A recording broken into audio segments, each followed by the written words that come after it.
Not long ago, while in the Sing Sing prison visiting room, the visit had came to an end, and the correction officer, as they normally do, said, "Visiting room hours are over. All visitors report to the front."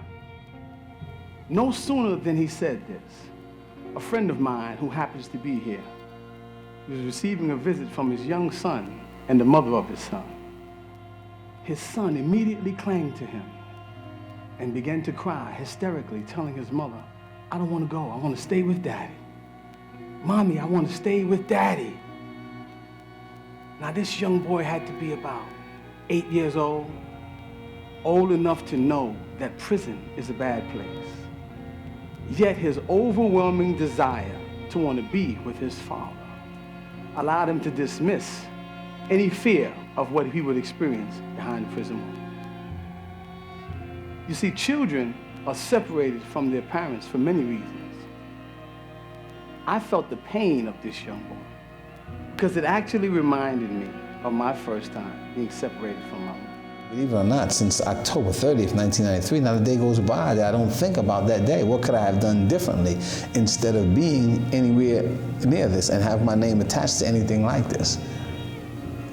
There's not a day goes by that I don't pray for that family and then say, how can I, how do you make amends, right? Like, how do you say, well, listen, I was in this lifestyle and this lifestyle created this atmosphere where this child can lose his life. And to emanate the positivity that he has about the future when his is so uncertain, to me says something really about his character. He is not the same person that that was even in the circumstances that led to the crime. In other words, he doesn't think like that at all. Just the fact that you find someone so willing to give back to the community and so interested in helping out. I think he's a great applicant for clemency because he has done amazing things since he's been in prison. He projects about himself positivity and hopefulness, and that just feels kind of impossible when you're in there. And so you're just left with this feeling of like, how is this person such an incredible human being when they've been disappointed over and over again in their life? The very first day of school, when my mother brought me to school and attempted to leave, I broke down hysterically, crying. "Mommy, don't go," until I convinced her to stay. And this went on for 7 days straight before I was able to settle. My name is Bruce Bryant, and today I'd like to talk to you about a particular type of separation. Children separated from their parents due to their parents' incarceration.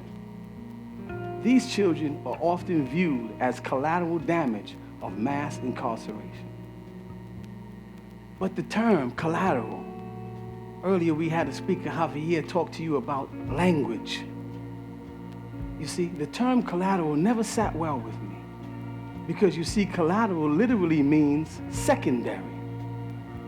Yet there are more than 1.2 million parents incarcerated across the United States, leaving behind nearly 3 million children suffering a primary loss. The loss of a mother or the loss of a father, and in some cases, the loss of both primary caregivers. So we are working with Bruce on his clemency application. That's going to be turned into the governor's office. And clemency, it's not about disputing the facts themselves. It's more so about expressing remorse and how the inmate has worked while being incarcerated to express that remorse or to just rehabilitate themselves.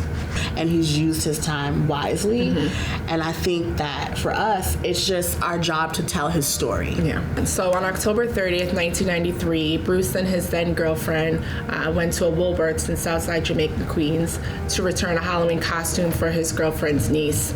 After making the purchase or the exchange, Bruce went around the corner where he ran into a neighborhood friend by the name of Michael Sterling. As they were talking, Michael noticed across the street where there's a hair salon that he noticed Roy Williams, who was a neighborhood drug dealer.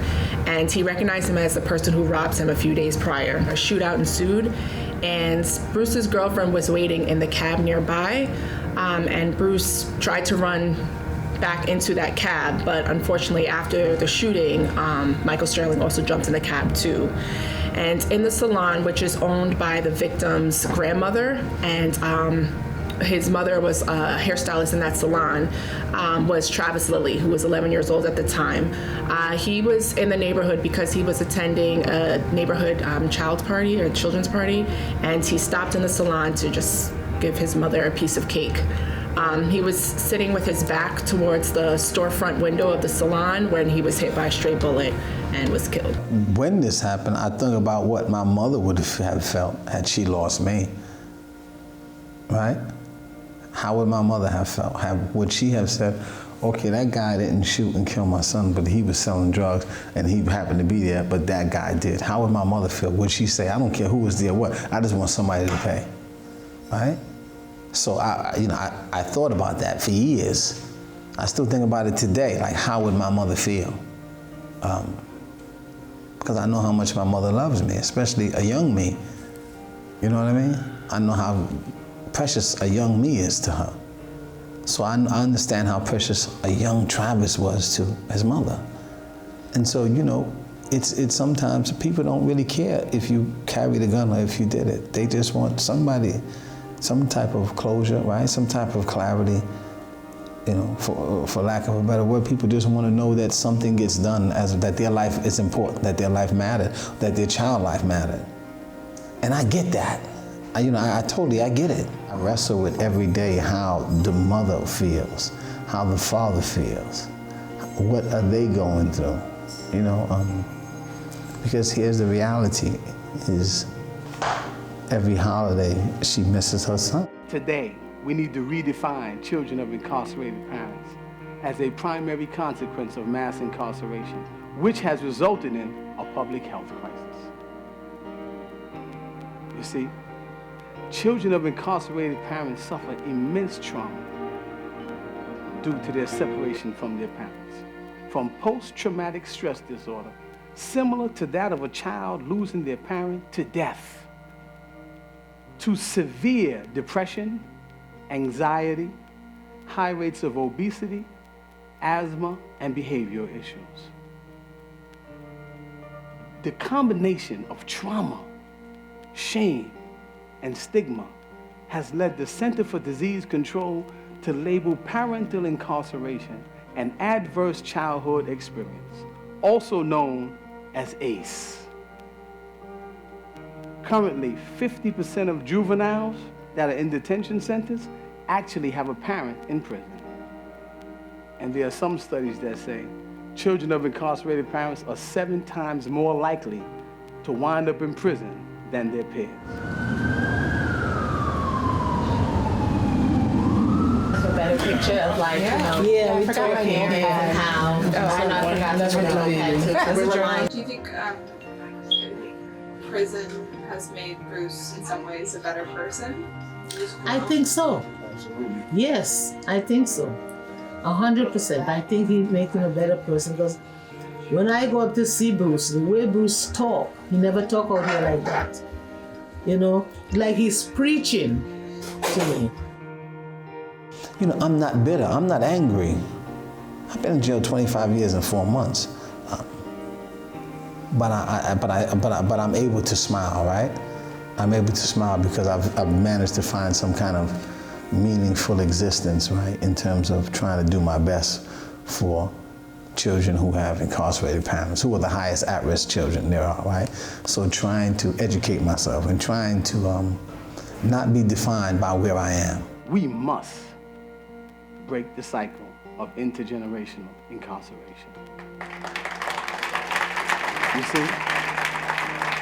And viewing this as a public health crisis is a first step towards doing so. You see, this issue is so widespread, it's so widespread, that even Sesame Street has created a character named Alex to represent children of incarcerated parents. You see?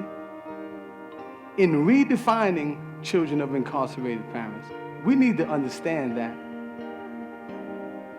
1 in 57 white children, 1 in 28 Hispanic children, and 1 in 9, this is astounding and it breaks my heart, 1 in 9 black children actually have an incarcerated parent.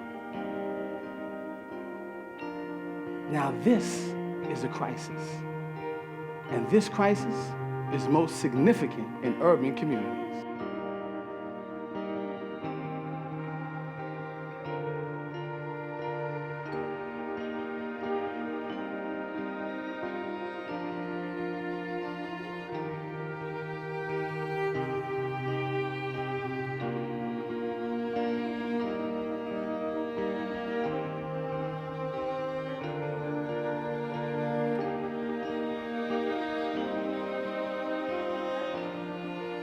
Bruce actually came up with an idea called Mentoring Beyond the Walls, which is a program that connected formerly incarcerated 17 to 24-year-olds with currently incarcerated men at Fallsburg Correctional Facility.